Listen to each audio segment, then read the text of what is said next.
Forward. In Part 1, Dr. Kapp explained how a lack of integration between the prefrontal cortex and the limbic system allows words to have a physiological reaction on the human organism akin to reality. In Part 2, he explained that the root cause of disease and aging is stress, much of which is caused by words. In this final part, Dr. Ron lists many of the toxins that cause stress and disease and aging and how to heal yourself. The forms of stress that affect the human brain are many, from the glyphosate on your blueberries to the coconut whipping cream on your pumpkin pie, from the diesel exhaust of that 18-wheeler to the chlorine in your shower. It matters little from where or what poison has impacted your body. Living on planet Earth today with our nearly 100,000 man-made and highly toxic chemicals, or from being bombarded by the cellular disrupting EMFs of TV, cell phone, and computers, we did not evolve under these chronic stressors. Everyone's burden is different, unique, and personalized. So too the treatment. Even the burden of words that we listen to on a daily basis affect each of us individually and in a body-specific manner. It has been said that all stress arises from within, and that our reactions and our ability to de-stress and detoxify is individually controlled. How we respond to any words of tyranny is up to each of us, but that response is in fact based on the new science of amygdala to prefrontal cortex nexus. Therefore, optimal brain health demands optimal neuronal connections, enhanced neurogenesis, and appropriate levels of neurotransmitters. Thus, a personalized treatment plan. Here's a brief account sent to me on how individually specific and personally unique the stress response can be. Quote, "So I myself have experienced the detrimental health effects of too much stress. Back in 2004, I was completely overloaded at work. They piled on way too many projects for me to oversee. I started having a shoulder twitch. My shoulder would suddenly jump and I couldn't stop or hide it. Then one day, I fainted, just out of nowhere. I completely blacked out. Luckily, I was not hurt when I fell. Anyway, I had all kinds of examinations done to try and find out why I had fainted. And they couldn't find anything wrong. No tumors in my brain, my heart checked out fine, etc. Then the doctor asked me, 'Are you under a lot of stress?' I answered, 'Yes, definitely.' He then told me that stress could do strange things to the body and that I should do something to reduce my stress level. So I went to my boss and told him I couldn't continue to try and handle the workload. It was just too much. Luckily, they listened to me and took away about a third of the projects I was trying to lead. Within a few months, the shoulder twitches went away and I was able to start sleeping better." End quote.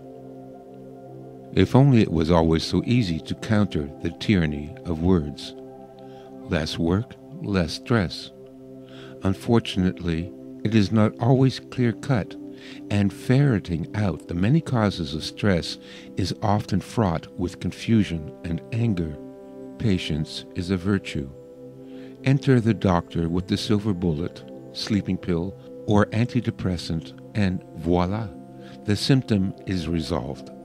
But sadly, not the cause, only the symptom. Little can be resolved until the cause, the instigating factor, the etiology, so to speak, has been identified and lessened. Detoxification is paramount in all treatment.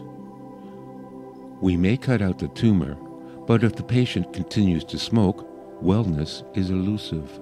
We may prescribe insulin to the type 2 diabetic, but if the patient continues the lifestyle that caused the disease, progressive deterioration accelerates year after year. We may change our diet, but if we keep our alcohol bin stocked, Alzheimer's looms scarily on the horizon.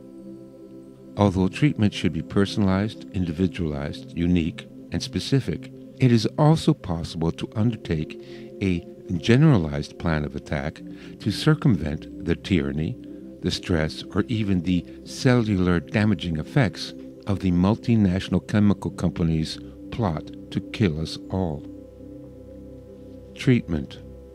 What can be done to alleviate the allostatic overload is an exciting, fun, and life-altering time of experimentation. Similar to the societal experiment of the 60s, when peace, love, and harmony made Woodstock a lifestyle, today's desire for wellness, longevity, and optimal brain performance draws many with the hope that natural products, safe technology, and improved machine learning with patient-specific algorithms will lead to a bright and healthy future. In the process of seeking wellness, everyone learns more about that elusive mind-body connection and what it means to overcome the tyranny of words, toxicity, stress, and more. Modulating the activity of the prefrontal cortex to the limbic system, assisting the prefrontal neurons with an improved top-down control, or attenuating the amygdala's influence as we dampen the bottom-up control, will mitigate the pathophysiological harms of living on today's planet Earth. The simple and well-known techniques of no longer watching CNN or Fox News, taking a daily walk, sleeping a full 8 hours without interruptions of sleep apnea, spending dopamine-boosting time with friends and family, avoiding as much as possible the ubiquitous toxins and poisons from those foreign and domestic chemical factories that overload our liver and increase beta amyloid production in our hippocampus, or perhaps even changing to a Mediterranean-style diet with only a small glass of French resveratrol. Those are the treatments everyone knows about. The beauty of modern science has demonstrated the profound wisdom of nature. A fundamental driving force for all health is based on the concept of interconnected systems. In other words, an event in one system affects many other distant body systems. The pressure of stress can therefore be manifest in a variety of tissues and organs. For example, the stress of too much work, while it could show up as a shoulder twitch, it could have just as easily manifested as anxiety or depression, or hypertension and heart disease, or even function as the incipient factor for a cancer. The uniqueness of each human, like snowflakes in winter, present as something special for each of us. But always remember that we are holistic beings and everything is connected to everything else. However, what all have in common is the role of the brain. All stress and all disease are under the umbrella of brain health. I believe that a logical solution is an a la carte selection that is efficacious yet minimizes side effects and long-term repercussions. In other words, what might be needed by one person may not be needed by the other person. Many of these natural products can be used in a standalone fashion. Others may be integrated with standard allopathic therapies. The tyranny of words is a decoupling of different areas in the brain. Quite commonly, this is a response to stress and a lack of homeostasis with subsequent disequilibrium in the neurohormonal control of behavior. Natural therapies can gently guide the human brain and either upregulate or downregulate the connections between the prefrontal cortex and the limbic system. Maybe, just maybe, there's a solution to why we have war after war after war. That is the challenge of society. Summary.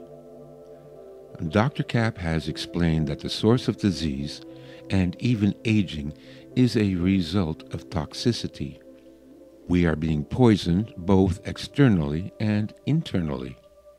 External poison comes in the form of exposure to chemicals in our environment. These include fluoride in our water, heavy metals in the air spread by chemtrails, pesticides on our fruits and vegetables, GMO foods that cause plants to create their own internal poison to resist bugs and bacteria, poison in your shampoo, soap, toothpaste, makeup, plastic water bottles, and sunscreen. Then there is the toxic poison of pharmaceuticals and the proven cancer-inducing effects of electromagnetic frequencies of Wi-Fi and now 5G.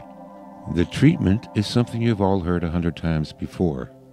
Drink lots of pure water, eat foods you've grown yourself or have sourced locally, don't take prescription drugs, get rid of all the lotions and cleaners, laundry detergents, dryer sheets, and use only natural soap. Then throw away your smartphone, turn off your TV and computer, and finally, spend some more time in nature. The second source of toxins comes from stress that is created internally by our mind through the medium of words. Through some strange quirk of evolution we don't really understand, our brains process words as reality.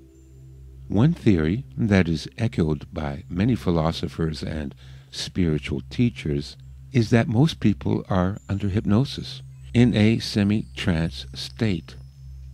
It is like the Las Vegas show Hypnotist that has members of the audience come up on stage, then, when he snaps his finger and says the word chicken, they all start behaving like chickens. In a similar manner, the college professor snaps her finger and says, "You're a socialist." Or the religious leader snaps his finger and says, "You're a sinner." Or the TV spokesmodel snaps her finger and says, "You're a consumer." The psychopaths that run things know all about the trance state that the mass of humanity is under and have perfected the art of hypnosis using words and images. They use this art to exploit and enslave humanity. It has gotten so bad that every exposure to popular culture creates cognitive dissonance between the reality we experience and the reality words have created. This is the source of the internal stress that is aging us before our time, growing cancers and tumors, eroding our joints and heart muscles, destroying our brain functions so we descend into senility and dementia. The preventative treatment is the ability to control your emotional reaction to words and examine data critically. Dr. Kapp would describe this ability as a result of the integration between the prefrontal cortex and the hippocampus. Philosophers would describe this ability as being awake and aware. To find out more about Dr. Kapp and his book on longevity and anti-aging, check the link in the description below. Thank you.